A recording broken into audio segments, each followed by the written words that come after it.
Olá você, seja muito bem-vindo a mais um encontro aqui no Clube dos Canalhas, o seu companheiro de noites aqui no YouTube. E hoje nós temos um convidado mais que especial, o frontman da Cyberpunk, influenciador de trilhas e viagens, Netuno Balboa. Uma ótima noite, meu caro. Boa noite. É isso aí, é muito legal aí tá dando a entrevista pro Clube dos Canalhas, que a gente tá no underground, tem algumas bandas aí que a gente percebe claramente que tá se criando uma cena. Tem essas bandas aí, Reverb, Ultramentor, Mortus, Cyberpunch e muitas outras. E quando se cria essa cena que as bandas vão fazendo show, o pessoal vai curtindo várias dessas mesmas bandas, fica um vácuo aí da parte da imprensa, dos podcasts, né? E aí você já teve essa iniciativa visionária e tá fazendo essa parte que tudo tem todo o ecossistema, tem as bandas, tem a fanbase, tem os bares e tem a imprensa. Então é muito legal aí o trabalho que você está fazendo. Principalmente porque realmente eu vejo aí que seu canal apoia o underground e não fica só com aquelas fofoquinha de Cradle of Filth maltratou funcionário ou de Roger Waters xingou Ozzy. Isso aí não me interessa. O que me interessa mesmo é falar de música e do underground. Então, você tá de parabéns aí, vamos nessa.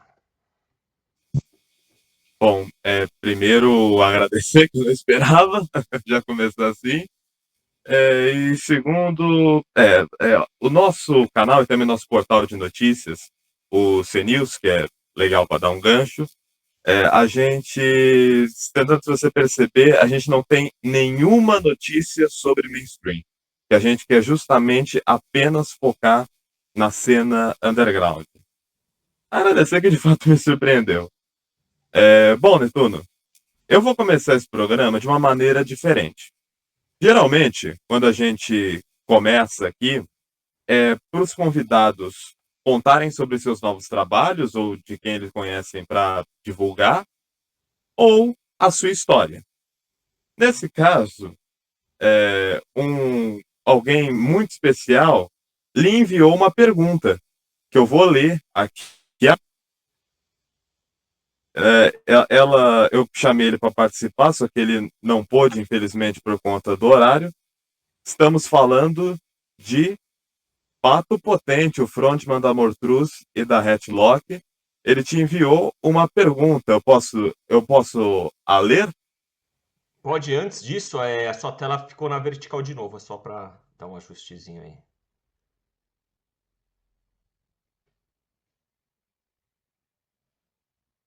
Agora você tá mudo. O bom de gravação é isso, O essa bom de parte gravação é vai isso, essa limar, né? parte vai rimar, né? Ou se ficar engraçado, a gente coloca aquele negócio preto e branco, uma trilhazinha.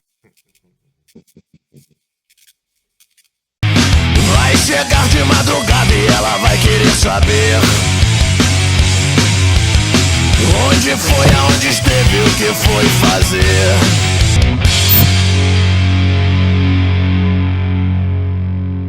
Salve, Netuno! Quais são as suas expectativas para os próximos lançamentos da Cyber? Pergunta de Pato Potente. A expectativa é boa, porque nós estamos atuando em várias frentes. Nós temos esse lance de fazer show, e inclusive esse do dia 19 do 10 vai ser o primeiro Cyberfest. Vai ser o segundo show que a gente tá produzindo. O primeiro foi na Woodstock, mas aquele foi mais fácil, foi só uma banda e tal. Então, o nosso próprio festival mesmo vai ser esse o primeiro. E aí a gente tem a intenção aí de fazer de vez em quando, a cada 3, 4 meses, fazer um festival organizado por nós, para ser assim, ser bem caprichado, vir toda a fanbase, né? Essa é uma parte aí das novidades aí que nós estamos daqui para frente. Inclusive, no dia, se não me engano, é 9 de maio, vai ter um show do Cyberpunk na Woodstock, que vai ser o Cyberpunk Jam Fest. Nós vamos fazer um show que a gente vai tocar aí o nosso álbum na íntegra e depois vamos tocar alguns covers e o pessoal que quiser tocar guitarra com a gente, baixo, cantar, quem quiser fazer uma participação, tocar junto com o Cyberpunch, vai se inscrever antes, né? Nós vamos disponibilizar as covers e aí todo mundo que quiser tocar com o Cyberpunch vai poder participar, então vai ser bem divertido. É que ainda tá longe, vai ser lá para maio, né? E fora isso, nós estamos aí gravando as músicas do nosso primeiro álbum, que é o Chrome Fall. Vai ter 8 músicas. Nós vamos lançando aí umas 3 ou 4 singles periodicamente, antes de realmente lançar o álbum que vai ser ano que vem, lá para depois do carnaval. Talvez seja até em maio. Aí vai depender do andamento. E o outro item é que nós vamos fazer aí clipes. Nós estamos correndo atrás aí de locações para fazer o clipe de algumas das singles do Cyberpunch. Que aí a nossa carinha vai aparecer na tela. Quem quiser fazer a session com clips, vai ter a opção de ter o clipe do Cyberpunch também. Esses videoclipes têm roteiro, tem diretor, atores?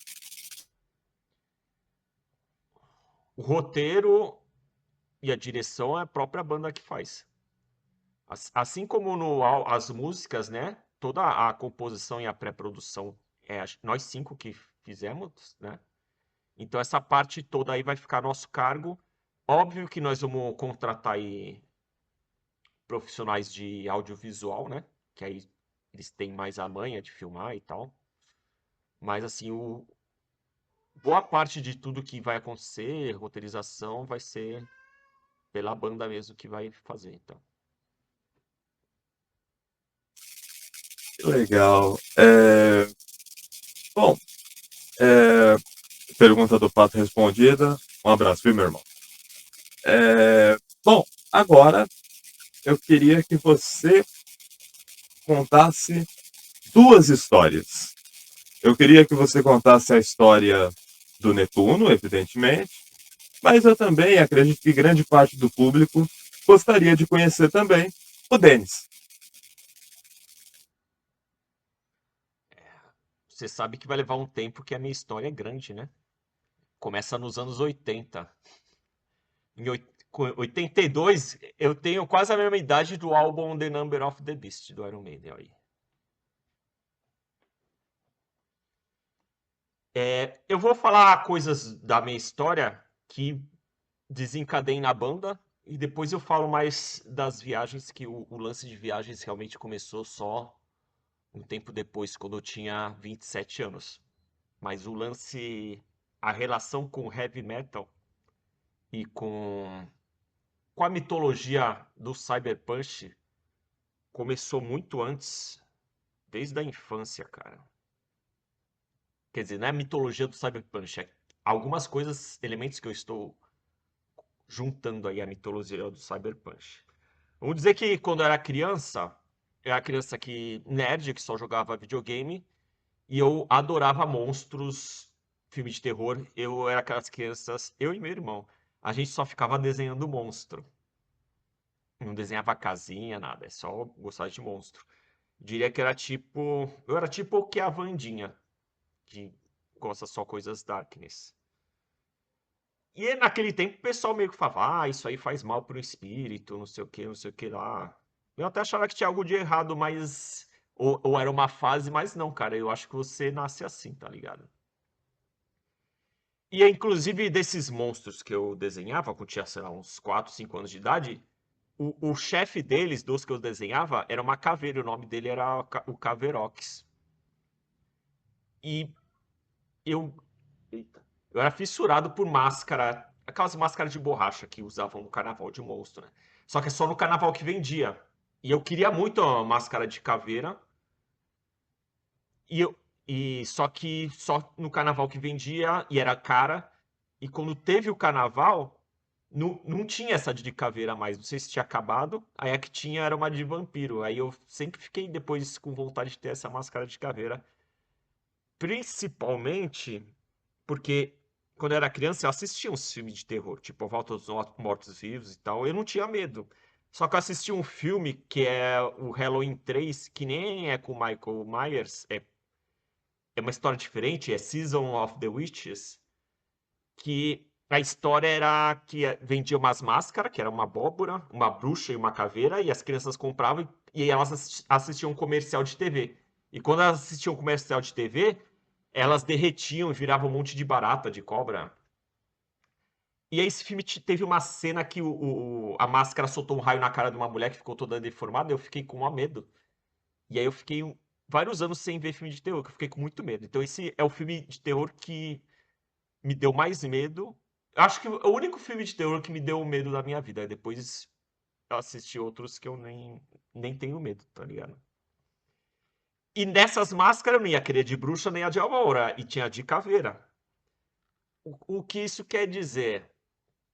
Sem querer, querendo, depois de anos e anos, quando a gente foi montar a banda, a gente estava querendo colocar mais ou menos o visual que a banda teria, a temática, que começou primeiro com cyberpunk, mas aí vamos começar com steampunk, que é um negócio mais tipo Mad Max no deserto, e como vai ser nossa roupa.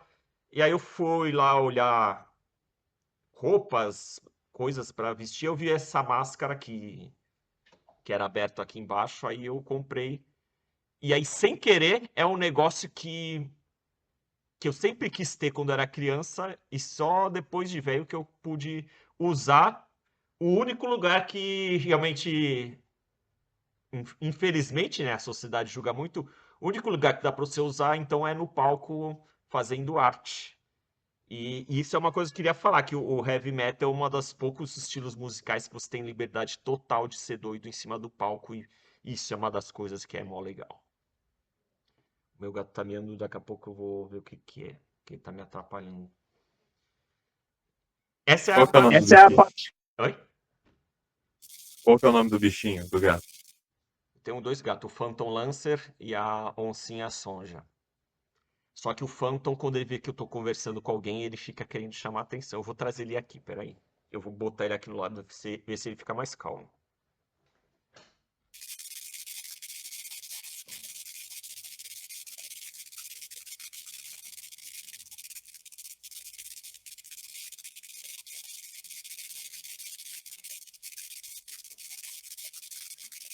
Vamos ver.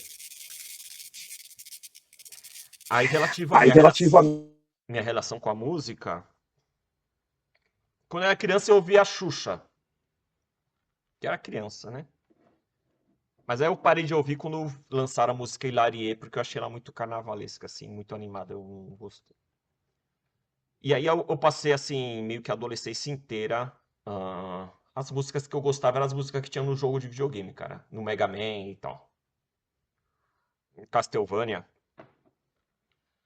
E assim, na adolescência eu era bem nerdão e eu não gostava das coisas que o pessoal gostava. O pessoal ouvia só. Era a época que tinha o El-Chan, Pagode 90. Assim, eu não vou falar que é ruim, porque se tem gente que gosta, deve ser bom pra alguém. É que eu não gosto. E eu não gostava, e aí tinha aquelas temáticas que era só dor de cotovelo, paquera, putaria implícita. Isso aí é o tipo de coisa que é uma arma, né, do capitalismo para vender. Porque ao mesmo tempo que as religiões elas oprimem a população sexualmente, essas músicas vendem a ilusão de que você vai sair fazendo sexo. Aí o que os caras fazem? Aí eles vão pra balada ouvindo aquelas músicas, achando que vão pegar geral, e eles gastam com entrada, gastam com bebida e, sei lá, 10% que se dão bem, né? O resto fica aí no combo bebendo, gastando dinheiro e não conseguindo. E até porque o Brasil, o povo brasileiro em si, tem uma fissura em saber da vida sexual alheia que é impressionante. É quem tá comendo quem tá dando pra quem, que é a curiosidade mórbida que a população brasileira tem, que é incrível, eu não entendo, de verdade. E eles querem cultuar isso, mas não fazem. Porra, o ideal seria você fazer pra caramba e não ficar cultuando. Você vai na arte, acho que tem outras coisas mais interessantes. Mas é aquilo, é a expectativa da suruba que nunca se concretiza. Essa é a arma que eles usam. E eu lá, desde cedo, já percebia isso, entendeu? Ah, eu não vou ouvir essas porcarias, não. E o único contato que eu tinha com metal, pra ver, eu morava em Santos, então não era muito disseminado, não tinha internet ainda. A única coisa que eu tinha de contato com rock e metal era o Kiss, que tinha umas revistas na banca de jornal, que apareceu os caras do Kiss. Só que aí o que me falavam é que, esses aí são drogados, são do Satanás e tal. Na época que eu ainda achava que era ruim, né? Essas coisas que não seguem o cristianismo e tal. Eu até queria ter anel de caveira, roupa de caveira, só que não podia. É outros tempos. Mas, beleza. Pra você ter ideia como a minha identidade musical foi oprimida culturalmente ao longo dos anos e eu só comecei a desenvolver minha identidade musical com 18 anos, que aí era a época que lançaram MP3. A primeira MP3 básica foi a do Blink 182, All the Small Things. E só que aí logo eu comecei a ir nos shows de hardcore, de punk, só que aí depois um cara me emprestou o Reload do Metallica. E a primeira música do Reload era Fuel.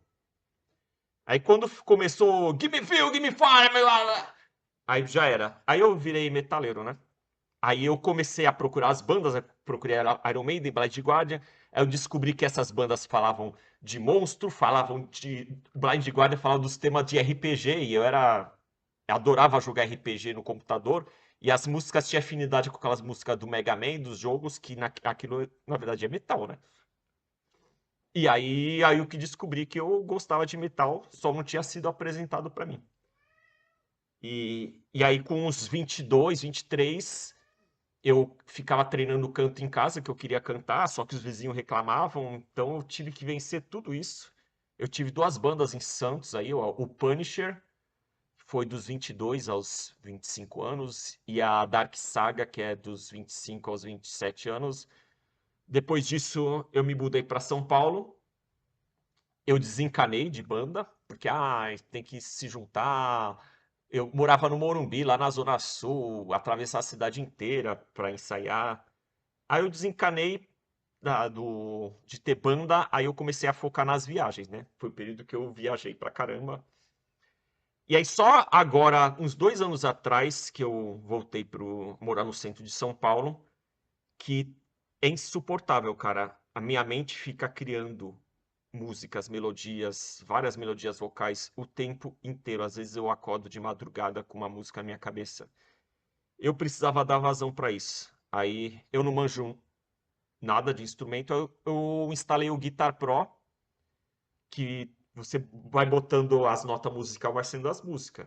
E eu não sabia nada de música, só que eu fiquei tão viciado naquilo que eu comecei a aprender teoria musical sozinho no Guitar Pro. E eu comecei a montar umas músicas meio tosco assim, o tempo, mas tinha bateria, tinha baixo, tinha guitarra. Aí eu colocava no pianinho a voz e comecei a compor várias músicas, cara. Aí eu, porra, isso aí não está satisfazendo. Eu tentei procurar alguns sites de inteligência artificial para ver se fazia o instrumento de acordo com o que eu fazia com a boca, assim, mas ainda era meio precário. Que eu queria, a ideia inicial, eu queria, vou fazer alguma música com inteligência artificial só para ver como é que fica e tal. Mas aí eu já saiu logo essa ideia e eu resolvi entrar numa banda que eles só queriam tocar cover de hard rock e o caramba. Eu vinha com alguma ideia, vamos compor e tal, vamos tocar uma mais pesada, só que eles não queriam. Aí chegou uma hora que eu desencanei. Eu entrei numa outra banda que tinha uns caras lá, os caras já com 50 anos. Logo o primeiro ensaio que eu fui, o baterista e o guitarrista começaram a se xingar, quase entraram na mão. Eu ainda fiquei um tempo nessa banda, só que, porra, muita baderna. Aí eu fiquei meio frustrado, tá ligado? Aí eu, vamos fazer direito, né? Aí eu comecei a ficar procurando na internet, anunciando pessoal que queria tocar heavy trash, né? Eu fiquei uns 9 meses aí, tentando juntar o pessoal, tá? Beleza. E aí fui anunciando lá no Tô Sem Banda, no Band Mix e tal. Aí chegou até que a hora que aí nós juntamos aí o Gabriel Gífolo, que é o baterista, o Juan Diego, que é um dos guitarristas, e o Zé do Domingues, que é o baixista, e eu tinha chamado um cara lá, eu nem lembro mais o nome dele, acho que era André. Só que o cara. Aí eu marquei um ensaio, assim, tipo, uns 2 meses. Aí a gente pegou um set list que era a maioria das músicas que a maioria já sabia tocar, pra não ter trabalho, entendeu? Porque se não rolasse nada, pelo menos não ia ter aquele trabalho de tirar as músicas. E aí nós marcamos um ensaio, aí o cara avisou que ficou doente, sei lá, uns 2 dias antes. E aí fomos só com o Juan, nós 4. Aí, cara, deu uma química absurda. Nós tocamos o setlist inteiro assim.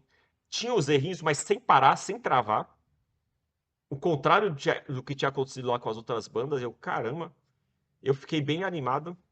Só que tinha o lance aí desse guitarrista, né? E o cara depois, eu perguntei se ele ficou melhor, ele nem respondeu. Aí, foda-se.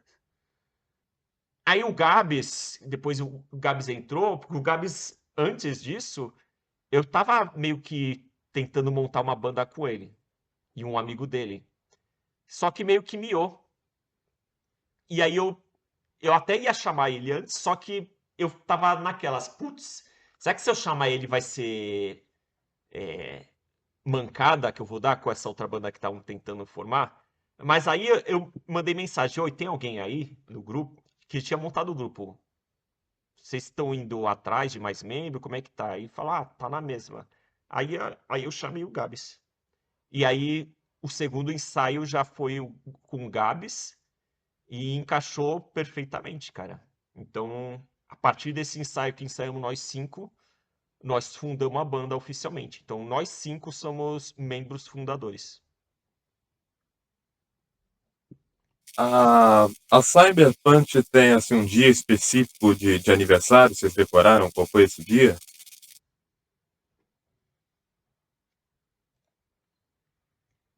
Tem, deixa eu ver aqui. O primeiro ensaio foi 10 de agosto, o segundo foi. Eu não tenho certeza se foi dia 17 ou 24. Foi dia 17 ou 24 de agosto. Inclusive, o Cyberfest, inicialmente, é para comemorar o aniversário do Cyberpunch. Só que para você marcar em uma casa boa, como La Iglesia, a agenda é lotada, né? Então teve que ficar mais para frente. O que encaixou perfeitamente, porque a gente pôde ter esses 2 meses aí para dar uma ripa nas gravações, pelo menos nas primeiras singles, né? Então o Cyberpunch aí tem 1 ano. Só que assim, o primeiro show foi 1º de novembro. 2 meses de banda já fizemos o primeiro show.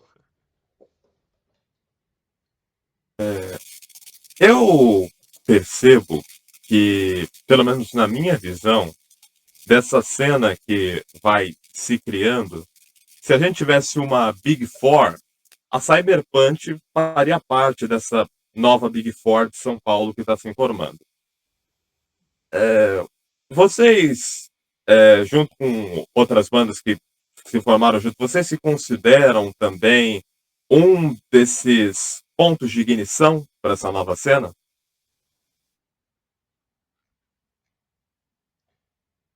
Assim, para começo, essa nova cena nós estamos percebendo. Nós nunca tivemos, vamos formar uma nova cena. Não, nós estamos percebendo e fica bem evidente. Assim, se nós somos o dos Big Four, eu já não sei o público que vai dizer. Mas a intenção da banda, as ambições da banda, elas aumentaram muito desde quando nós fundamos. Porque nós fundamos a banda e, vamos tocar, vamos ver como é que fica. Aí nós fizemos o primeiro show que eu até fiquei com o pé atrás. Putz, será que nós já estamos preparados? Faz 15 anos que eu não subo no palco, não sei o quê. Acho que tinha, o Gabs e o Juan nunca tinham se apresentado em show de metal, se não me engano. Mas aí, vamos fazer num lugar e não divulgar muito, só para testar. Acabou que a gente se empolgou, começou a divulgar, e aí nós tocamos com outras bandas lá no Cerveja Azul, tipo, mais da metade do público que foi para assistir nossa banda. A gente foi, tipo, tapar um buraco, e aí o dono do bar falou, ah, não, vocês vão ter que ser a última banda aí e tal. Aí, beleza, né? E foi top demais, foi uma galera, o show saiu tudo excelente. A gente não broxou no palco. E aí depois nós fomos marcando mais outro show, mais outro show. E até que nós marcamos. Enquanto isso, a gente ficou compondo músicas ao longo do tempo, assim. Devagar, indo, né? Aí teve o show lá da Woodstock, que foi fevereiro. Foi Março? Não, foi começo de fevereiro. Ou final de fevereiro. Ah, sim, eu confundi com o Rock Wheels, desculpa. Não foi do Rock Hills. E aí na Woodstock nós fomos fazer um show e lotou, cara. Ficou naquele nível assim que o pessoal se espremendo. Eu, cara, isso aí já era um nível assim de público que eu particularmente eu nem sonhava em menos de um ano ter. Se bem que o lugar é pequeno, mas para underground devia ter, sei lá, umas 50 pessoas ou mais. Eu, caramba. E aí a gente começou a se empolgar, a gente começou a fazer merchandise, fazer camisa. Aí eu já comecei a fazer um planejamento assim. Não, vamos ir nessa. O objetivo final aí, pelo menos, é a gente tocar uma vez no Hellfest. Um dia fazer turnê europeia. E nós vamos ser um Sepultura, um Angra, mas vamos indo aos poucos, entendeu? Bom, o que eu posso afirmar é que vocês já são a Cyberpunk e isso já é incrível. Já é imenso a gente poder acompanhar o nascimento dessa banda. E aí, continuando, aí ao longo dos meses desse ano, nós fomos compondo as músicas, né? A gente chegou no ritmo, aí a gente tá praticamente. Meu gato tá bravo, que ele quer que eu dê atenção pra ele. A gente tava praticamente compondo assim, tipo, uma música a cada um mês. E aí a gente resolveu, em vez de gravar uma single, um EP, vamos já gravar tudo de uma vez, até ficar mais barato. Aí nós optamos por gravar 8 músicas.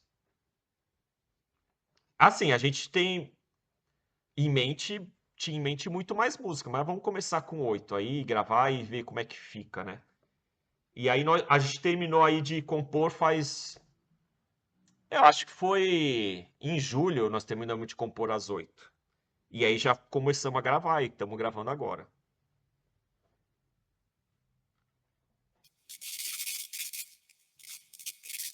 Bom,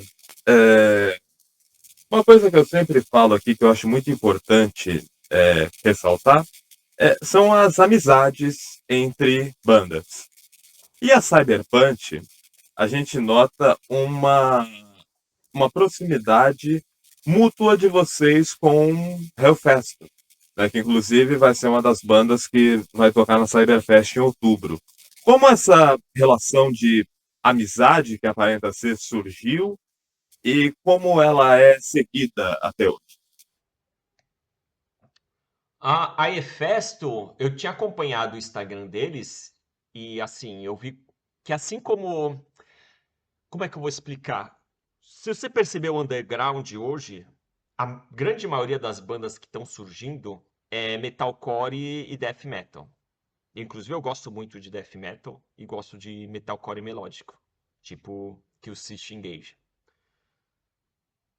E só que assim, tem gente, quer queira quer não, tem os nichos de metal e a gente tava meio isolado assim, tocando heavy thrash, tá ligado? E a gente queria achar umas bandas de heavy thrash pra fazer fest junto e tal. Uma delas que toca essa pegada é o Tramentor, que eles tocam bem estilão Metallica antigo. E a Hefesto, eles também tocam thrash metal, tipo Metallica, Sepultura. E eles são de outra cidade lá, acho que é de Ferraz, não sei. E eu chamei eles pra gente tocar na Avenida Paulista, Nós até montamos um grupo com eles para organizar e tal. Nós conseguimos lá aqueles caras que alugam um ampli na Paulista, só que umas 2 ou 3 semanas antes, aí a prefeitura começou a proibir de vez. Isso foi altamente broxante, cara. Então a gente já tinha um interesse em comum de fazer um show, um baita show trash na Paulista, que eu não lembro se teve. A gente queria fazer um show sem precedentes, entendeu? E aí a gente ficou triste junto. Aí eu falei, não, nós vamos ainda fazer um fest, mesmo que não seja lá. E aí surgiu aí a ideia do Cyberfest, que nós convidamos eles. E a gente vai fazer um show que eles vão organizar também. Eu não estou falando ainda muito desse, porque eu estou focando a divulgação no Cyberfest, mas vai ser lá no dia 9 de novembro no Unrock Bar. Vamos tocar com o Hefesto e com o Muqueta na Orelha, que é uma banda já grande no underground. É, é uma banda bem famosa já, cara. Não sei se você conhece eles. Conheço, tem um grande disco que é o Lobisomem em Lua Cheia, tem vários outros singles. Mas muito bonita a relação e surpresa. É, E aí eu quero, assim, as bandas que têm afinidade musical e que as pessoas sejam gente boa, de chamar pra fazer mais festas, chamar pra cena. É isso que eu incluo essas bandas aí que eu falei, a Mortruz, Reverbium, Tramentor. No Woodstock eu chamei a Tiberius Project, que na verdade eu chamei eles porque eu era fã deles, só que eles não fazem quase shows assim. E todas as bandas que estejam afim de fazer fest e que o pessoal seja gente boa, entendeu? O problema é que tem muitas bandas que surgem, algumas não levam a sério. Tem umas que querem fazer festival, só que não chamam gente. Cara, quando você marca um festival, você tem que chamar todas as suas ex-namoradas. Chamar todo mundo, cara. Porque assim, mesmo que a banda tenha uma fanbase, vamos supor que tem 15 pessoas que amam a banda. A pessoa não vai poder ir em todos os shows. A pessoa tem a vida delas, o compromisso delas. Então nunca vai todo mundo. Então você vai chamando mais gente. Que aí um ajuda o outro, entendeu? Já teve caso de banda chamar pro fest e aí a gente chama a maior galera, aí outra banda não, nem chama ninguém, só que aí depois o cachê é dividido, né? Então, assim, eu acho as bandas que se esforçam mais em fazer o fest, em chamar a gente e que dá tudo certo, que tem ética, tudo isso conta, né?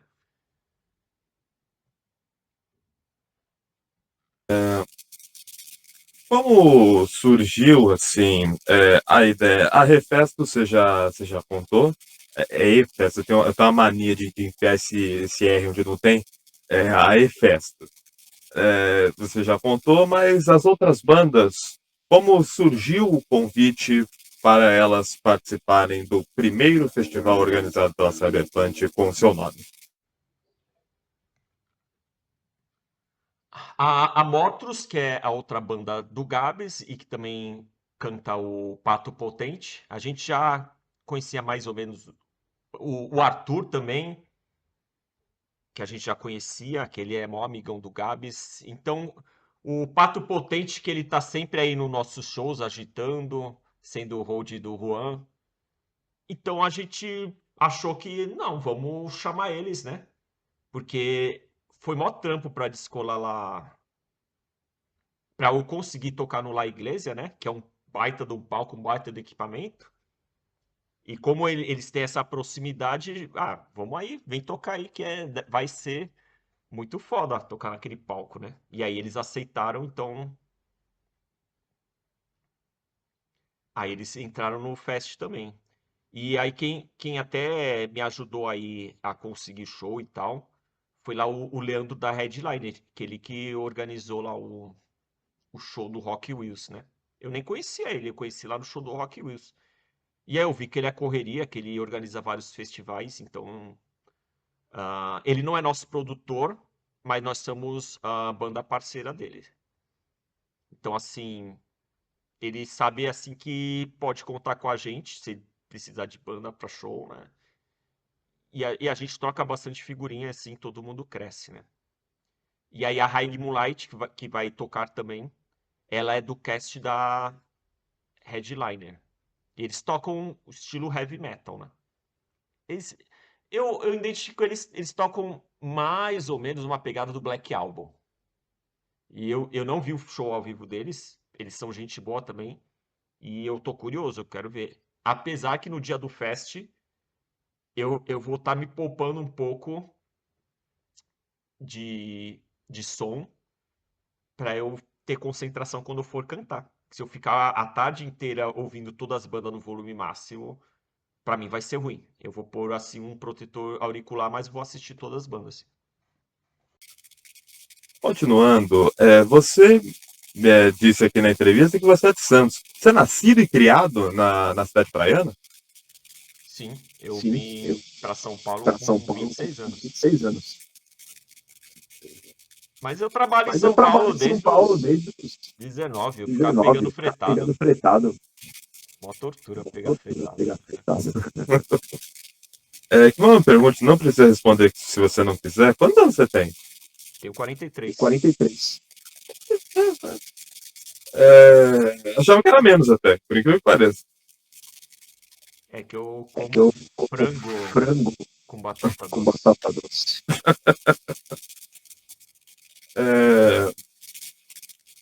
Antes da gente continuar a nossa entrevista, a gente vai agora para um quadro, Neto. O nosso quadro, o Kleber. Você sabe o que Kleber, como é que é? Kleber, como é que é? é um mata-mata com temas. A gente fez isso com o Benê e também fizemos com o Papo Potente. Neste mata-mata, você vai ter que decidir isso ou aquilo em um chaveamento de oitavas de final. No seu caso, um mata-mata dos maiores frontmans da história do metal. Bora! Ó o pau quebrando, pá, eita porra! Liga na marcha, vai! Eita porra! Bom, antes de começar, o Netuno me mandou aqui o seu top 16 e eu, em ordem aleatória, irei decidir quais serão os confrontos do chaveamento. Do chaveamento. Bom, vamos começar com um confronto que eu juro que eu sou um cara do bem e eu vou fazê-lo. James Hetfield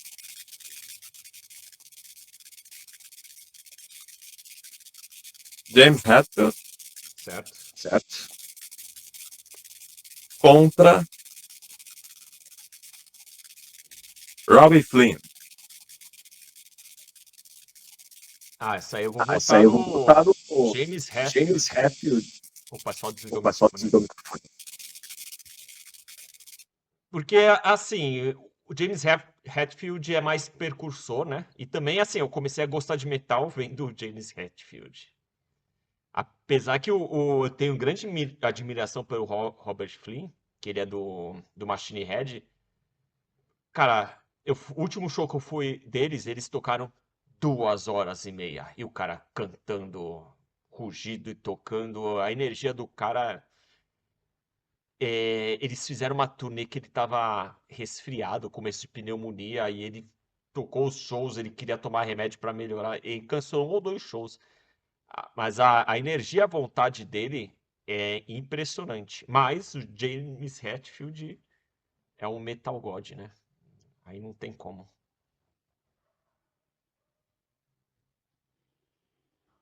Agora seu microfone tá mutado.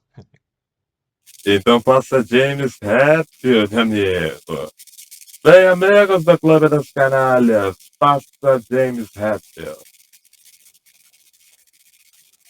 Bom, próximo confronto é Danzig contra Mackenzie Kurt. Aí eu vou. Apesar de que o Seu Danzig. microfone, Netuno. Opa. O Danzig, eu gosto muito da presença de palco dele e tudo. É até melhor que a do Hansi Kurt. Hansi Kurt, pra quem não sabe, é o vocalista do Blind Guardian. Só que o Hansi Kurt, ele bolou toda aquela mitologia do Blind Guardian.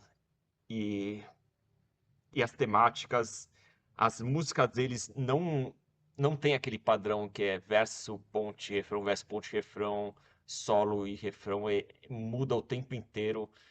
Então, só pela capacidade criativa dele e também dos vocais dele que eu gosto mais, eu vou votar no Hansi Kurt, tá? Inclusive, uma das maiores influências da minha parte de composição é o Blind Guardian. A gente não toca power metal, mas ele influencia de muitas formas, principalmente relativa à temática e mitologia. Seu microfone? Vai ser um inferno. Hans Kurt, então, passa. Ele sempre me lembrou aquela marca daquele chocolate, acho. É alemão, né? Alemão, né?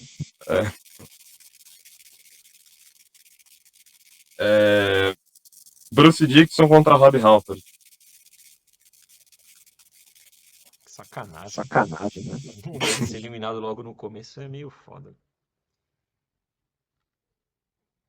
Cara, assim, os dois estão muito parelhos, né? O Rob Halford dispensa comentários, né? Ele foi um dos criadores do metal. Se você ouvir a discografia do Judas Priest, você vê o hard rock se transformando em heavy metal. Até chegar no nível máximo, que é o álbum do Painkiller. E eu também adoro a carreira solo do Rob Halford. Mas eu vou votar no Bruce Dickinson porque, assim como o James Hetfield, que foi a primeira inspiração do metal, eu comecei a ouvir metal lá para os anos 2000. Um dos primeiros contatos que eu tive com o Iron Maiden foi aquele do Rock in Rio 2001. Aquele show lendário que eu nunca tinha visto um cara cantar daquele jeito, cantar lírico, épico daquele jeito, e ficar correndo e pular em cima da câmera. Pra fazer aquilo tem que ser monstro, cara. Eu canto, eu não me movimento muito pra poupar ar. Quem sabe mais pra frente, quando tiver mais fôlego, experiência, tiver palco maior, né? Também os palcos do underground são bem pequenos. Eu não me imagino correndo daquele jeito e tendo fôlego pra cantar. O cara é um monstro, cara.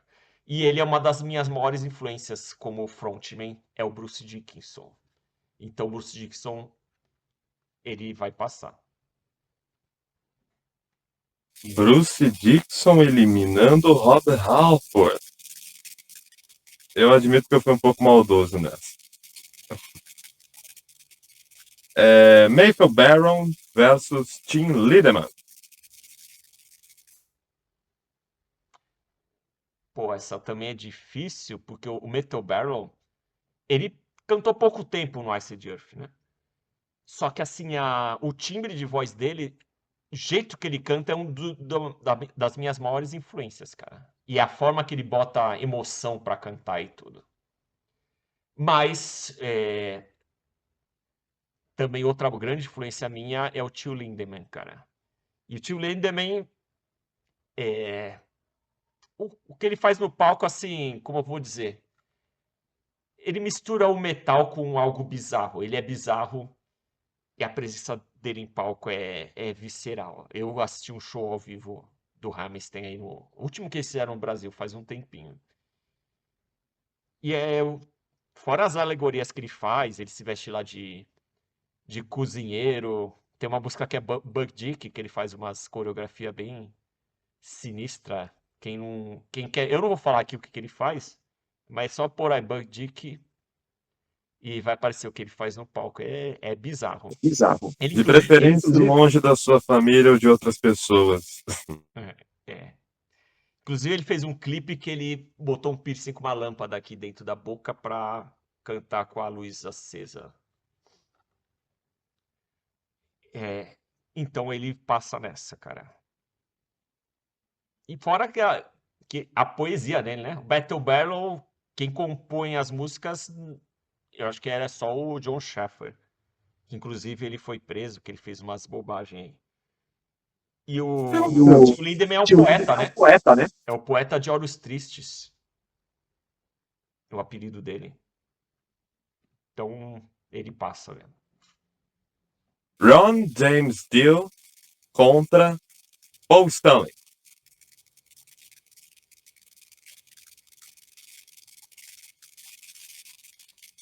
Essa também é dificílima, cara. Porque eu admiro muito o Dio como frontman e como vocalista. Eu acho que ele canta mais que o Paul Stanley. Só que eu não sei se você já assistiu aquele DVD Animalize do Kiss. É a época que o Kiss estava sem máscara. Estava nos anos 80. E o que o cara fez no palco, o quanto que ele agitou, cara, é monstruoso, cara. Aí fica o quanto que esse cara fez como frontman. E outro lado, o Dio, que até é o cara que inventou o símbolo do chifrinho e tal. Eu espero que as pessoas não fiquem com raiva de mim, tá?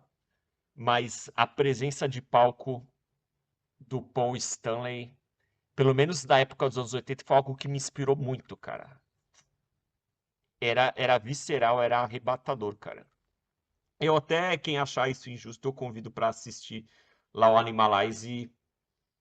Então, referente à presença de palco, eu vou passar o Paul Stanley, tá? Paul Stanley eliminando o Ron James Dio. Tá me surpreendendo. Bom, nosso próximo confronto, eu juro que eu vou ser bonzinho. Ozzy contra Fred Mercury.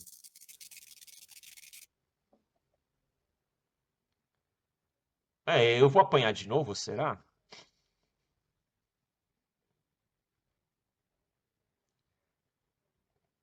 Cara, eu não queria dar spoiler pro resultado final, tá ligado? Mas eu espero que não fiquem bravos comigo. Entre o Ozzy e o Fred Mercury, apesar do Ozzy ser o criador do metal, ser lendário, relativo a frontman, eu não vou falar outros que podem competir com o Fred Mercury, mas aí o Fred Mercury pra mim tá entre os top 3, cara. E é surreal, cara, o Fred Mercury. Inclusive, eu não curto muito hard rock, o Queen é hard rock, eu gosto do Queen muito pelo Fred Mercury. O cara conseguiu. Eu gostava de uma banda de metal é fácil, mas eu gostava de uma banda de hard rock. O Fred Mercury conseguiu fazer isso, cara. Então vou passar o Fred Mercury. Olha, agora eu me surpreendi mesmo. Posso dizer que eu me surpreendi mesmo. David Draiman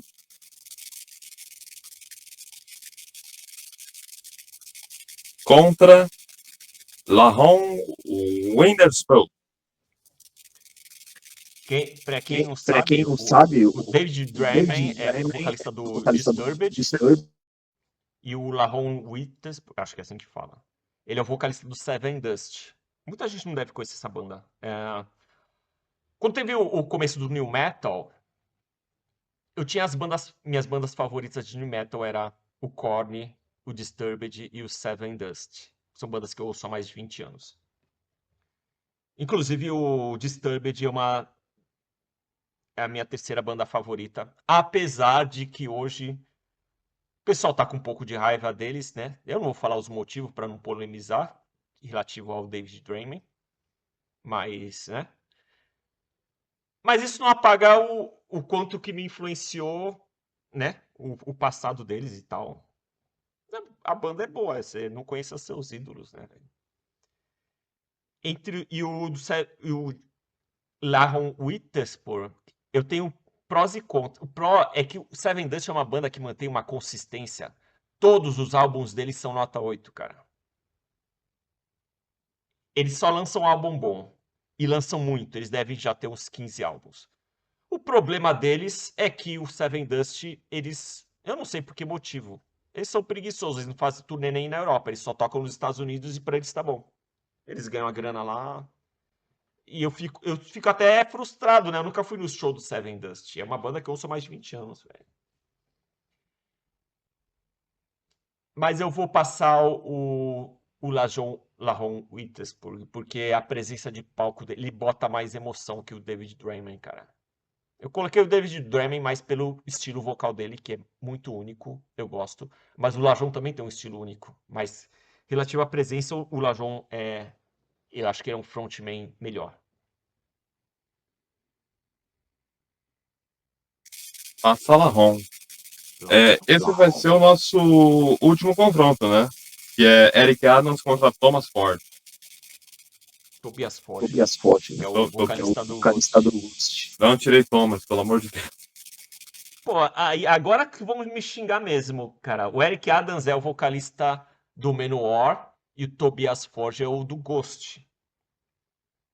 Eu adoro as duas bandas, cara. Cara, esse é o que eu tô na dúvida. Sabe por quê? Porque em cima do palco, como frontman, eu acho o Eric Adams me inspira mais. Tanto no modo que ele canta, o gesto, tudo que ele faz é uma baita presença de palco. E ele é um dos poucos que ele canta feliz, cara. Eu não sei por quê. É bem diferente. Então ele agita muito, cara. Só que eu vou votar no Tobias Forge pelo conjunto da obra. Porque o cara criou o Ghost, né, cara? Ele já estava desacreditado e ele lançou uma música e começou a fazer sucesso. E ele criou toda uma mitologia em cima da banda. Isso não é pra qualquer um, cara. Ele é gênio. O Eric Adams, ele é um excelente frontman. Só que não foi ele que inventou a maioria idealizou o Menor. Então eu vou votar no Tobias Forge. Apesar do Eric Adams, eu acho que o Eric Adams canta melhor, tá? Ele é muito mais vocalista, assim, no sentido de recursos, mas o Tobias Forge, ele criou aquela porra toda, então ele merece passar nessa aí. Bom, as nossas quartas de final já estão chaveadas. Devidamente chaveadas. Você já quer saber o primeiro confronto? Manda ver. Manda ver. James Hetfield contra Paul Stanley. Aí não tem Aí como, não né? tem como, né? James James Hetfield. Hetfield, né? Hetfield.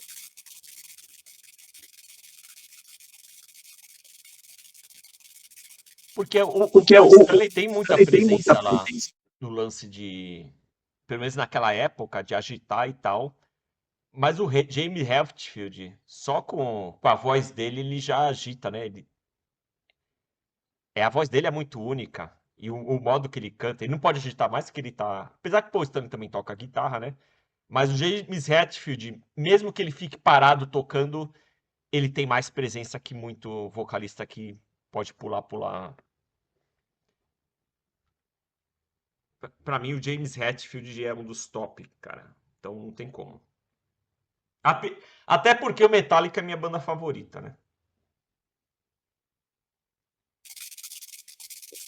James Hetfield elimina Paul Stanley. Agora, Lahon contra o Kirsch. Aí eu vou votar no Hansi Push.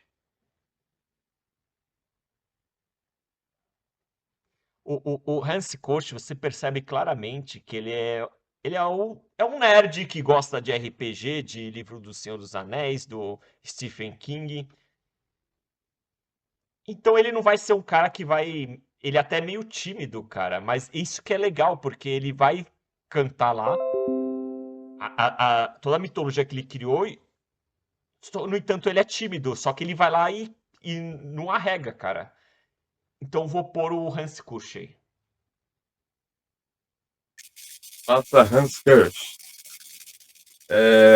Eu acho que esse é de praxe. Bruce Dickinson contra Fred Mercury. Cara, eu vou ser bem sincero com você, essa seria a final pra mim, cara. Por isso que eu falei do spoiler lá do Fred Mercury relativo, acho que era ao Ozzy. O Ozzy é um baita frontman, só que pra mim os dois maiores frontmen são o Bruce Dickinson e o Fred Mercury. E aí, nesse caso,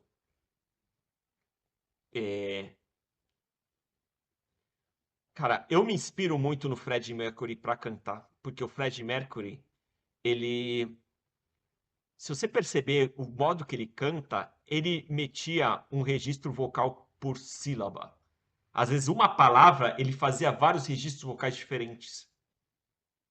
Ele deixava drive, tirava, colocava outra coisa. Isso é algo que eu tento usar muito no Cyberpunch, que dá um trabalho do caramba, porque você vai ter que decorar cada sílaba da música. E isso foi uma influência enorme pra mim. Mas eu vou passar o Bruce Dickinson porque, cara, como frontman, como o cara que mostra o que é épico, o modo que ele tem muitos recursos de cantar que eu não consigo fazer, eu não consigo alcançar. Então ele é sempre uma inspiração, cara. Até o modo que ele se mexe no palco, eu me inspiro muito, mais do que o modo que o Fred Mercury se mexe, entendeu? Então, se pra mim. Eu já tô adiantando quem vai ser o campeão, cara. Pra mim, o melhor frontman de todos, pra mim, do mundo é o Bruce Dickinson. Apesar de que eu não curto muito a carreira solo dele. Eu acho que o Iron Maiden precisa dele, ele precisa do Iron Maiden. Quando eles estão separados não é a mesma coisa. Quando eles estão juntos é um negócio de outro mundo, entendeu? A química é de outro mundo. Olha, eu liguei meu eco. Calma aí. Eu liguei meu eco por alguma razão. Olha, eu me surpreendi. Você começou a falar do Fred. Eu cheguei a anotar o nome do Fred ali, que eu cheguei a passar o Fred. É uma escolha difícil, cara. Que nivelou muito rápido, né? Lindemann contra Tobias Ford. Eu vou passar o Lindemann, cara. Sem pestanejar? Sem pestanejar, cara. O Rammstein é foda, cara. Ele tá nas minhas top 5 aí de bandas, cara.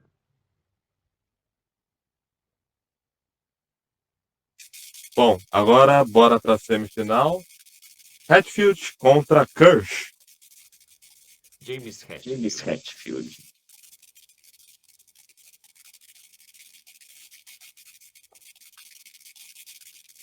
Segunda semifinal.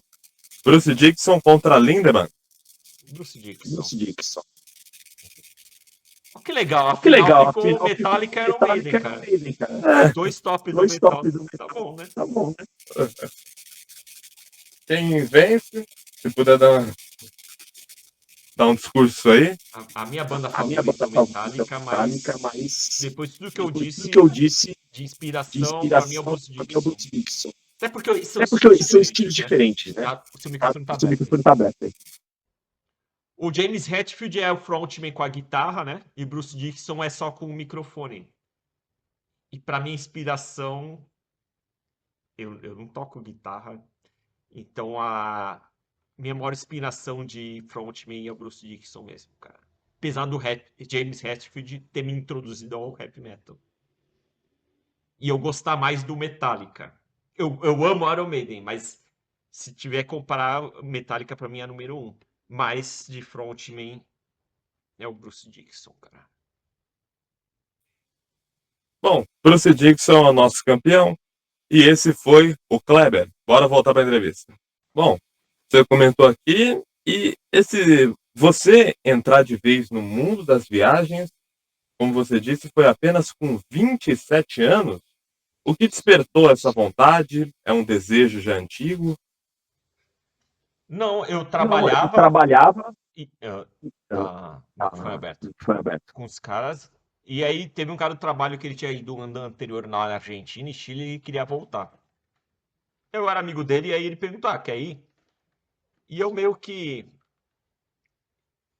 Eu já tinha parado com banda, eu tava sem hobby, sem muita motivação. Ah, vamos aí, né? Vou ver como é que é. Eu não tinha muito interesse em viajar, não. Mas eu queria mais curiosidade, né? Aí fui eu, ele, esse cara que tava organizando, e foi um outro amigo que não tinha experiência nenhuma com viagem, que ele ia me encontrar a gente no dia seguinte em Buenos Aires, no aeroporto. Então fui eu e esse, que era o Márcio, fomos para Buenos Aires, e no dia seguinte ia encontrar o outro. E aí. Só que esse Márcio que tava com o roteiro, tudo, eu só tava indo na onda. Chegou o primeiro dia em Buenos Aires, deu uma volta lá, e de noite ele começou a passar mal, vomitar, empipocar o corpo. Ele falou: eu vou ter que voltar urgente pro Brasil, não sei o quê. E aí ele só me deu um papel aí um rascunho do roteiro. A internet nem tinha muita coisa naquela época. E aí, o que eu fiz? Eu tinha a opção de ficar me lamentando e ficar no hostel lá. Puta, que bosta. Eu podia ser um loser e voltar também, né? Mas não, eu peguei o. Na verdade, uma amiga minha tinha me sugerido uns pontos turísticos de Buenos Aires e eu nem tinha lido o e-mail. Só que aí eu peguei, eu li o e-mail dela e naquele mesmo dia de noite eu saí andando por Buenos Aires e fui ver lá procurar um bar de que tocasse tango, cara. E eu saí de madrugada lá no meio da cidade e dane-se. E achei um bar que toca tango. E aí no dia seguinte eu ia me encontrar com outro cara que ia viajar, já no aeroporto de Buenos Aires. E eu não sabia que naquela época, ao menos, no ônibus, você tinha que colocar moeda para pagar. E eu fui mó cabaço, eu nem sabia disso. Eu peguei o ônibus e não tinha como pagar. E eu tive que ficar pedindo dinheiro para as pessoas. Não por não ter dinheiro, tinha moeda, né? Aí uma menina lá ficou com pena de mim e me deu umas moedas lá e eu paguei. E aí eu encontrei com ele, ele também não manjava nada. A gente foi lá para Ushuaia, que é lá na Patagônia, ao sul da Argentina. E a gente foi num parque lá de gelo e a gente se perdeu no parque. Se não chegasse a tempo lá no ponto que se é a excursão passasse a noite no parque, a gente ia morrer congelado. E em suma era isso. Só que a gente conseguiu encontrar. E aí perdemos o ônibus que é para Torres del Paine. E aí tivemos que mudar o trajeto. Aí depois fomos lá para Santiago do Chile. Aí eu desenhei na mão um mapinha dos pontos turísticos. Ah, vamos. Que aí eu já meio que eu comecei a gostar da coisa de montar roteiro, entendeu? Enfim, foi uma viagem meio bosta, assim. Não deu para aproveitar muito. Só que o negócio que eu acho que eu nunca ia fazer, que eu ia ficar com medo de viajar sozinho, foi na marra, né? O cara ficou doente e saiu fora. Foi na força bruta. E aí, como a viagem não foi muito proveitosa nesse sentido de roteiro, eu fiquei bem puto. E eu, não, agora no próximo ano eu vou montar uma viagem perfeita. Quem quiser vir comigo, vem. Quem não quiser vir comigo, eu vou sozinho. E aí eu bolei um roteiro de Peru, Bolívia e Chile, lá, deserto do Atacama, Salar de Uyuni. E aconteceu que realmente ninguém foi comigo, e eu fui sozinho, meus pais ficaram desesperados, mas eu não, eu quero ir. E aí eu executei a viagem, foi tudo perfeito, cara, o que eu tinha planejado. Aí eu viciei, né? No ano seguinte, não, agora eu quero ir num lugar mais difícil ainda, eu vou ir pra Índia. E aí no ano seguinte eu fui pra Índia e Nepal, fui fazer safari pra ver rinoceronte. Só a Índia por si só foi o meu país favorito, tá? O lugar mais bizarro que eu já fui. Culturalmente, tudo é diferente lá. E aí foi ladeira acima, cara. Aí depois eu fiz uma viagem que eu fui pro Transiberiano, eu fui pra Coreia do Norte, eu fui pro Irã, fui pro Mianmar, fui pra China, fui 42 países, cara. Então aí todo ano nas férias eu viajo. Só esse ano que eu não viajei por um motivo aí, uns problemas de saúde na família, mas eu tento viajar todo ano, fazer mochilão, ficar um mês em outro país que ninguém fala a minha língua. Não importa ficar andando sozinho, eu acho legal explorar. É uma mini aventura, né? Eu faço uma Além planilha, disso, planejo viagem um mês Viagem um antes. mês antes. Antes era 3 meses, agora um mês antes já planejo, já vejo toda a burocracia e depois. É bem relaxante, cara. Além desse da Argentina, teve outro perrengue assim que você passou? Porque assim, viagem é maravilhoso, mas parece que é um imã de coisa que dá errado às vezes, né? Foi lá na Etiópia, cara. Essa viagem, sorte que eu tava com um amigo, que é o Fernando, que é o arroba Barão Mochileiro, que ele também gosta de viajar. Eu fui com um amigo lá na Etiópia, nós fomos em lugares bem hardcore, assim, nós fomos no deserto de Danakil, no vulcão Eftali, que é uma região que a Etiópia faz fronteira com a Eritreia, só que lá tem muito grupo paramilitar, né, que eles estão sempre atirando nos outros. Inclusive, teve um ano que o turista morreu, que os caras atiraram nele e num guia. Mas nos outros anos não aconteceu nada. Aí eu pensei, dá medo, mas, pô, se todo dia vai turista lá e só um que morreu, se eu for morrer lá é porque é pra eu morrer mesmo, né? Aí nós fomos. Foi bem trash. Eu podia aqui descrever toda a aventura e tal. É que não tem a ver com perrengue, né? Que a gente são 3 dias nesse deserto de Danakil. Aí tem um jeep e vai lá pro meio do deserto. E para dormir, primeira noite dormimos na rede ao relento. Tinha uns camelos no meio do deserto. A segunda noite nós chegamos lá no vulcão e nós montamos um acampamento assim no lado do vulcão. E aí a gente subiu no vulcão de noite, né? Para ver a lava é melhor de noite. De dia você não enxerga muito, porque tem muita fumaça. E a gente andou 1 hora lá em direção à boca do vulcão, via uma fumaça assim, tinha que tapar com a roupa, começava a dar coceira no céu da boca. Era horrível a sensação, mas chegamos lá na boca do vulcão e a lava fazia uns barulhos tipo água do mar. E aí, pra olhar a lava lá, você já fica bem na ponta, né? Só que sentia meio que o chão tremer, assim, dá um medo. Aí, pra olhar lá, eu tinha que dar a mão pro guia e olhar assim, né? Se o guia soltasse a nossa mão, caía na lava, cara. Eu resolvi confiar no guia. E aí, depois voltamos pra dormir na boca do vulcão, só que o chão era todo cheio de pedra e tinha umas baratas. Mas aquelas, não é barata de esgoto, aquelas baratas de pedra.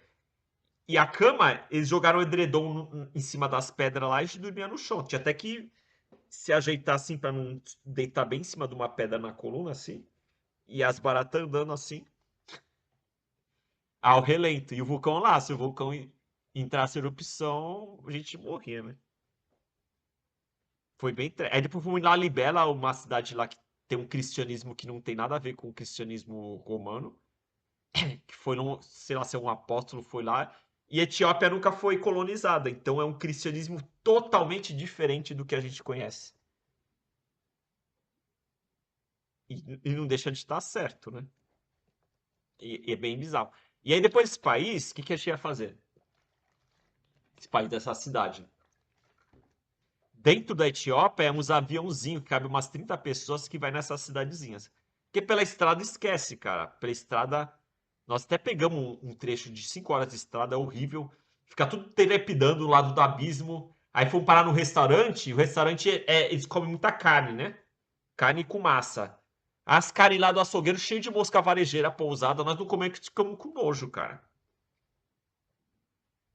E elas devem botar ovo à vontade na carne. É um nível de bem, bem arcaico, assim. Imagino que na Idade Média devia ser assim. Então nós pegamos um avião. E a gente ia para uma cidade que chama Harar, que é uma cidade que, assim, a luz é por gerador, não tem quase luz. E é uma cidade tão ancestral que o pessoal dá comida pra hiena, assim, na mão. Como se fosse bicho de estimação. Só que a hiena é perigosíssima, hiena. Ele morde lá, não te lá. É um cachorro muito pior que um pitbull. Só que aí tinha que pegar um avião para a capital da Etiópia, que é Addis Abeba, e essa cidade. Só que o avião para a capital, Addis Abeba, ele atrasou. Ele atrasou. Nossa, eu tô há quanto tempo? Tô há quanto tempo? Não, acabou agora, foi agora. Só que esse avião para a capital, para Addis Abeba, ele atrasou. E aí nós tivemos que pegar o segundo avião, e o avião para essa cidade ancestral nós perdemos. Nós ficamos mó triste. Só que aí nessa noite eu comecei a ter uma cólica. Era tipo uma vontade de cagar, mas você tentava e não saía nada, e ficava essa cólica e cada vez aumentando, eu tive que ir pro hospital.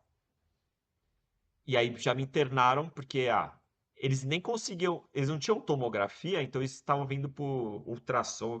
Eles estavam na dúvida se era apendicite ou se era infecção intestinal. E aí eles deram antibiótico, me deixaram 2 dias internado lá. E aí o médico principal lá falou, ó, se você melhorar é que é infecção intestinal, mas se não melhorar nós vamos ter que te operar, ter apendicite. E o pessoal da Etiópia, eles têm a mania de fazer assim, pra qualquer coisa, né? Aí o cara foi fazer ultrassom em mim e ele tava olhando com outro enfermeiro lá e é que eu ia fazer, eu, putz, e agora? Tô fudido. Só que eu peguei guiar alguma coisa? Não. Conclusão, eu melhorei. Aí eu continuei viajando 15 dias. Que eu fui ainda no safari na Tanzânia, eu fui para Israel, Jordânia, fui para Palestina. Só que ainda para piorar a situação, eu tive flebite. Flebite é uma infecção que dá na veia quando você enfia uma agulha muito grossa para tomar soro. Algumas pessoas têm. Meu braço tava gigante de inchado, cara. Tava inchadaço. Mais um negócio pra ficar nervoso. Aí, beleza, eu viajei mais 15 dias, aí eu voltei pro Brasil. Cara, deu mais uma semana, eu passei mal de novo. Aí eu fui pro hospital aqui no Brasil, fizeram tomografia e falaram, é apendicite mesmo.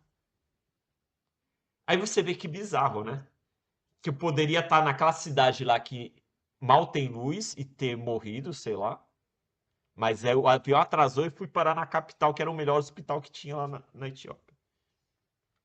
E ainda a apendicite estacionou e eu pude viajar mais 15 dias.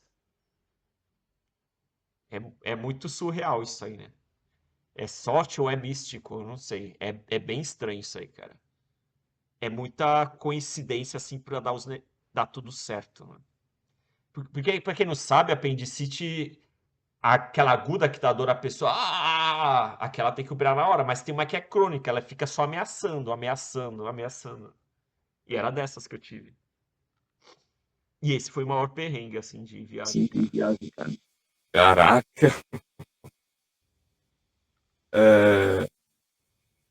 Nossa. É aqueles que a gente não tem que comentar. É bizarro, cara. Foi bizarro. Bom, a gente tá o quê? Batendo 2 horas já de programa? Deu 30, 30, 22 lá do 22 outro, outro, 50. Deve estar com deve uma estar com hora. Deve estar com uma hora, uma hora por e aí. 10. Por aí. Bom, eu noto que se quiser começar um outro, que agora a gente vai falar de Cyberpunk. Pode Pode perguntar perguntar, hein? do álbum, Do das álbum, músicas, das sei lá, músicas, sei lá. Você que sabe. Você que sabe. A Cyberpunk, ela tem uma trilogia que é intitulada de Trilogia Mad Max. E querendo ou não, vocês têm. Não é que vocês têm, vocês têm aquele carrinho do Mad Max, não? Eu tô falando bobagem. Aquele Aquele carrinho carrinho é na Rock na Wheels. Rock Wheels. Na Rock Wheels tem Na aquele Rock Wheels tem carrinho lá aquele carrinho e lá é bem e distópico. Vou estar ligando o microfone. E aí nós tiramos uma foto lá, mas quem quiser tirar, acho que outras bandas já tiraram uma. No começo, as primeiras músicas que a gente fez, qual que é o lance? Cyberpunk, a ideia é fazer meio futurista, meio cyberpunk. Porque, pra quem não sabe, o cyberpunk começou com o livro Neuromancer, lá dos anos 80, né? O cyberpunk ficou mais conhecido com o filme do Blade Runner e o Matrix. Mas ele começava com livros e era tipo... O que é o conceito de cyberpunk? Nos anos 80, como que eles imaginavam que era o futuro? Eles faziam futurista. Só que todo esse mundo futurista é uma metáfora para falar de problemas filosóficos, psicológicos. Tudo metáforas. Inclusive o Blade Runner, ele aborda muito isso. O livro Neuromancer também. E aí você vê hoje que eles acertaram algumas coisas e várias coisas eles erraram. Você vê que tem carro voador, monitor de tubão, só que isso aí não se concretizou, né? Inteligência artificial tinha, tá se concretizando agora, ou não, né? Pode ser que seja um voo de galinha. E só que para fazer uma vibe mais cyberpunk, a gente deixou para álbuns futuros, porque a gente ia ter que colocar sintetizador, alguma coisa assim, e nós ainda não temos ainda a cancha para tocar com sintetizador em palco, porque com sintetizador você tem que ter um notebook, ter o clique no baterista, tal. É uma infraestrutura que a gente ainda não teve tempo de montar, porque nós estamos com outras prioridades. Então vamos deixar essa parte futurista para depois, e agora vamos fazer um negócio mais roots, né? E aí, para ser algo cyberpunk distópico, nós fomos fazer uma vibe steampunk, que seria esse mundo pós-apocalíptico que rola no Mad Max.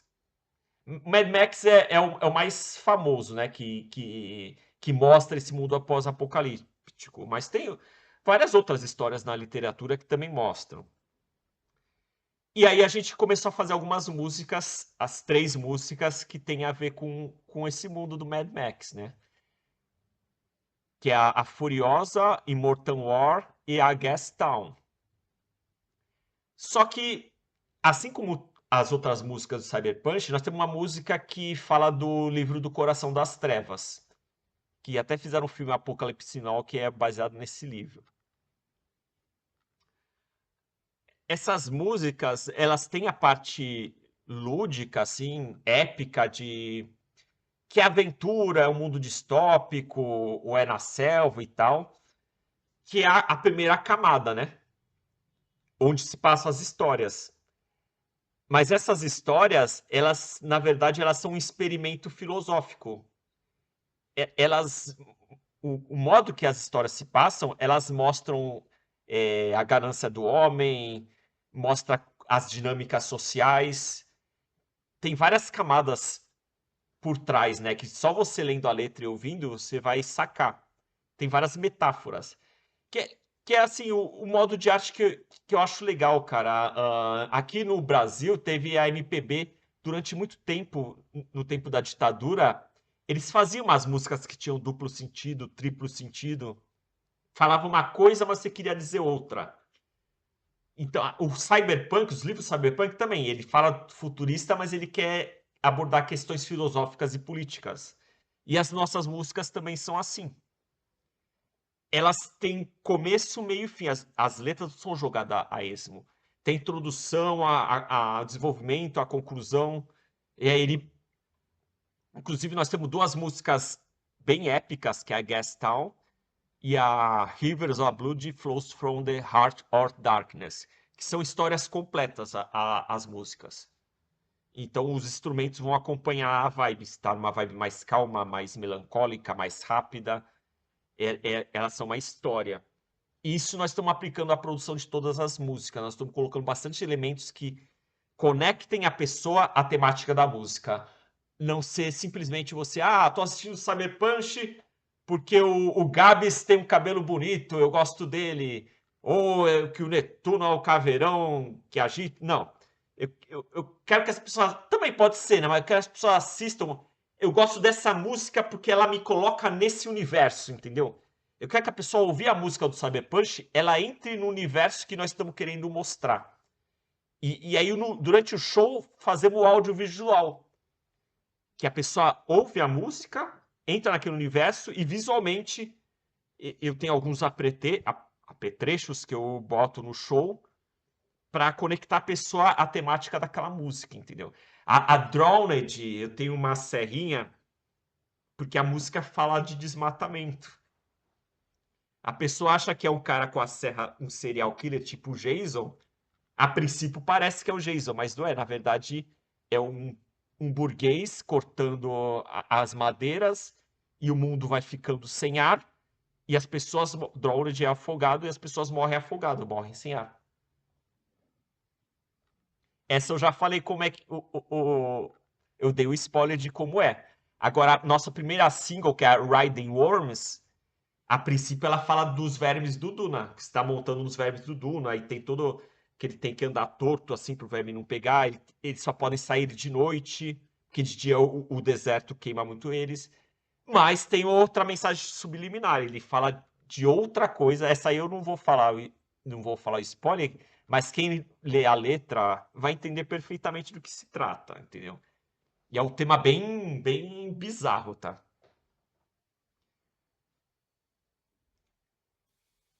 Uma canção que eu sempre tive curiosidade de saber o significado, se você puder contar, é Dark Mother.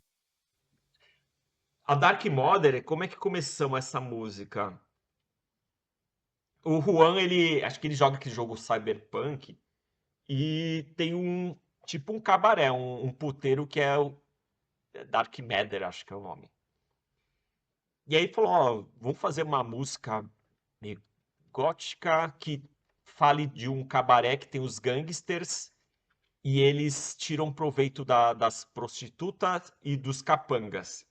Que as prostitutas e os capangas servem os gangsters que ficam só lá no bem bom. Aí, beleza. Aí, por que não adicionar, já que tem uma classe social acima explorando outra, vamos fazer uma crítica social do burguês explorando a classe trabalhadora? Mas quando você explora alguém, vamos pegar assim um vampiro sugando do sangue do empregado. E aí juntou que. Já viu aquele filme Drink do Inferno? Que os caras vão num cabaré e tem os vampiros?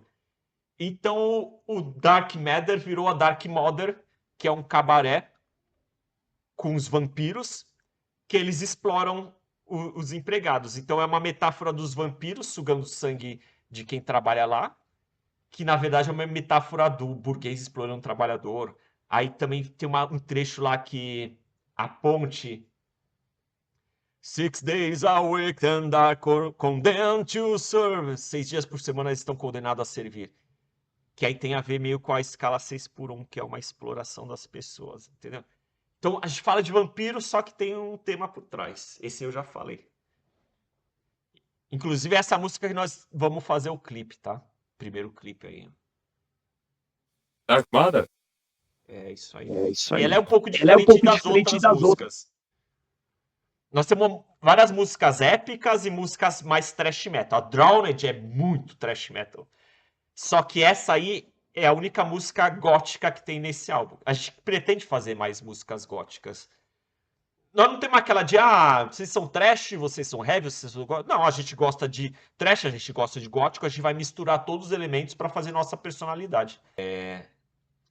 Então, o nosso básico, assim, o arroz com feijão, a gente mistura coisas do Iron Maiden e do Metallica, assim, para início de conversa, né? A gente tem uma levada bem trash, só que a gente tem temas épicos, tipo Iron Maiden. Então a gente mistura, assim, as duas bandas gigantes, assim. Só que a gente vai colocando elementos de black metal, de death, black. A gente coloca coisa gótica, coloca coisa de metalcore e vai botando os temperos para criar a nossa identidade, né? Que até a gente apelida de cyberpunk metal.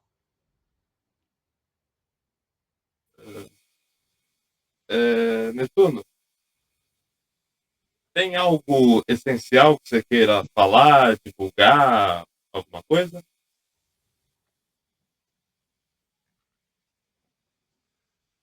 De essencial De para essencial para divulgar, divulgar. nós estamos Nós estamos aí gravando. gravando. O seu microfone tá dando retorno. Tá dando retorno. Nós estamos gravando as músicas pro próximo álbum, que vai sair ano que vem, vai ser o Chrome Fall. E vai ter 8 músicas. Nós vamos lançando as singles. Tá demorando um pouco para sair. Até acho esse calcanhar de Aquiles da banda. A gente não tem nenhuma gravação. Mas agora tá saindo. Nós estamos na fase aí de mixagem da Riding Worms, que vai ser a primeira single que nós vamos lançar. Deve sair em outubro ou novembro. A gente queria lançar aí antes do Cyberfest, mas não sei se vai ser possível. Porque a gente está querendo caprichar bastante, tá? A nossa produção tá sendo, assim, bem diferente, assim, do que tá sendo o padrão hoje. Então vai ficar. Você pode amar ou odiar, mas vai ser bem diferente. As nossas composições, a nossa produção vai ser bem diferente do padrão aí, do comum. E a Radio Onus vai ser bem épica. Vai ser logo a primeira música, vai ter bastante elementos épicos. E só o pessoal ter um pouco de paciência pra sair, vai sair caprichado, tá? Outro que eu queria falar, o Cyberfest, dia 19/10, no La Iglesia, que é uma casa de show excelente, tem um som excelente. Nós fizemos o fest assim num domingo de tarde, vai começar às 15 horas, para o pessoal poder ir, não ficar tarde da noite para eles. Então, e quem trabalha de sábado também poder ir. O ingresso está R$ 20 antecipado. Na porta vai ser 25 se sobrar. Então, nós estamos aí no segundo lote. É só comprar, tem o link lá no Instagram. Quem quiser seguir a gente no Instagram é @cyberpunch.metal. Nós temos TikTok também, que a gente posta os mesmos vídeos. Quem prefere, cyberpunch.metal. Tem o Facebook, mas eu não uso quase, mas também tem. E o YouTube, nosso canal de YouTube tem praticamente todos os shows ao vivo. A gente gravou quase todos os shows ao vivo. O show da Rock Wheels na íntegra. Até seria bom você botar aí depois o link aí, se puder, desse show na íntegra. Tudo filmado. A gente não esconde nada, cara. Tem banda que coloca só o playback, né? A versão de estúdio e bota o pessoal ao vivo. Não, nós não. Com a gente é no pelo, a gente mostra aí o vídeo no pelo. Tem erro de afinação, de instrumento, não importa, essa é a vida real. Nós vamos colocar clipe e vamos sempre postar todos os shows no pelo. E também quem quiser comprar a camisa do Cyberpunch, ó, essa aqui eu tô usando ela. Eu só cortei ela, que eu gosto de cortar, ó. Tá R$ 60 é o melhor preço do mercado de bandas. É só mandar mensagem aí e a gente dá um jeito de entregar. Ou se você for no Cyberfest, nós vamos estar vendendo no show. A camiseta, as palhetas temáticas. Outra coisa que eu queria falar, nós temos palhetas temáticas de cada música. Tem uma palheta da Furiosa, a palheta da Riding Homes. Aí quando a gente toca, por exemplo, toca a Furiosa, a gente joga a palheta da Furiosa. Mas a gente joga só algumas, tá? Mas quem quiser comprar palheta, a gente vai vender lá. A gente vai vender o colante do Cyberpunch também. E essas são as principais informações. Quem quiser conversar com a gente, pode conversar. A gente não é muito... A gente é meio fechado, meio tímido, mas nós não somos bravos, nós somos bonzinhos. Quem quiser conversar com a gente, pode conversar. Uma última pergunta antes da próxima. Ficou ruim isso, uma última pergunta antes da próxima. Só repetir, estamos gravando. Só repetir, Estamos gravando, foda-se. Uma próxima pergunta. É bem idiota, mas é uma curiosidade de verdade que eu tenho. A logo da Cyberpunch é um gato branco ou uma raposa branca? É um gato. A ideia é que o nosso mascote seja um gato. Só que as coisas foram mudando e agora nós vamos mudar. O nosso mascote vai ser o caveirão com o gato. É um gato, só que o desenho ficou parecido com uma raposa. Então nós estamos mudando. É um gato radioativo que ele foi misturado geneticamente com uma raposa agora. Porque o primeiro álbum, Chromefall, é no mundo pós-apocalíptico. Inclusive, a nossa intro é o 235, que é a fórmula lá do urânio. Então, depois da bomba atômica, ficou gente deformada, ficou prédios destruídos. E aí tem esse gato que é uma mistura genética, que virou um gato raposa. Depois, no álbum futurista, vai ser um gato ciborgue. E esse gato ele tem a máscara, né? Porque ainda o ar para respirar lá é insalubre. Relativo à caveira, nós vamos fazer uma caveira temática em cada álbum. Esse álbum é a Wasteland School, que é uma caveira mesmo. Tem aquela roupa toda gótica. Que ele anda lá naquele deserto meio Mad Max. Só que aí depois Se tiver um álbum futurista, vai ser uma caveira cibernética, que vai ser outro nome. Cada vez vai ser um, entendeu? Entendi. Pergunta sobre o álbum. Teremos participações especiais? Não, a princípio não. A princípio esse álbum vai ser sangue puro mesmo. Vai ter sim participação. Nós estamos ainda procurando uma vocalista mulher, porque algumas músicas vai ter vocal feminino em back vocal em algumas partes. Para entrar numa atmosfera, vocês vão ver quando vocês vão ouvirem, mas vai ficar legal. Assim, esses vocais vai ser uma mulher que vai cantar, mas durante o show, se não tiver uma mulher para fazer o feat, o nosso baterista, o Gabriel Gifoli, ele faz esses back vocal, que ele tem um ótimo alcance vocal de notas altas, então... E outra coisa que eu queria falar da banda, né? Praticamente todo mundo da banda é backing vocal, tá? Se a gente precisa de uma voz mais aguda, é o Gabriel baterista. Se precisa gutural, é o Gabriel guitarrista que faz. O Juan faz uma voz mais cavernosa. O Zé Du faz as backing quando a gente toca uma vibe mais Anthrax. Então a gente tem bastante recurso aí de vozes. Puta susto que eu tomei, que eu achei que tinha uma cabeça na minha porta. Que assim, eu só vi aqui pelo monitor a minha porta. Deve ser um Deve ser espírito. um espírito. Netuno, gostou da participação? Gostei. Gostei. Bom, tá com eco. Mudaria, Como é que foi? mudaria alguma coisa? Não, tá Não, de bom tamanho, cara. Bom, Denis Lopes, conhecido como Netuno Balboa, vocalista e frontman da Cyberpunk, influencer de viagem, um grande viajante, foi o nosso convidado de hoje. Pô, agora que eu percebi que tá Denis Lopes, eu mudei o perfil e não deu certo. Que bosta, hein? Mas Você me voltou chame pro de pessoal. Netuno Balboa. No meu de viagens é Denis Netuno. Aliás, já aproveitando, né? Quem quiser seguir lá, Denis com 2 N's Netuno no YouTube é o meu canal de viagens. Você sempre teve o nome Netuno ou ele surgiu recentemente? O nome Eu não, inventei apelido. com 14 Tem com anos. 14 anos. Ah. Mas Netuno é por causa disso? Cabelo grande, você ter vindo de Santos? Não sei te Não explicar sei te direito o explicar direito. porquê. Tem a ver com Deus Tem a ver com Netuno mesmo. tudo mesmo. Só Só que que é uma história meio uma história bizarra. meio bizarra. Eu jogava Eu jogava Quake Quake e tinha um tinha um servidor que era o servidor que servidor servidor Netuno. Netuno. Aí eu peguei a Eu palavra peguei e a palavra. gostei. Tinha Net1 Tinha no Net1, servidor de Quake, servidor de Net1. Quake. Eu tinha que inventar um nick, eu botei Netuno, mas tem a ver com Deus dos Mares, eu moro em Santos, aí eu já coloquei.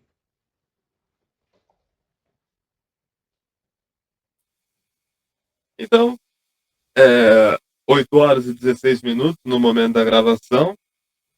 Nós encerramos por aqui. Muito obrigado a você, meu companheiro e minha companheira. Muito obrigado, Netuno. Ficou faltando falar algo?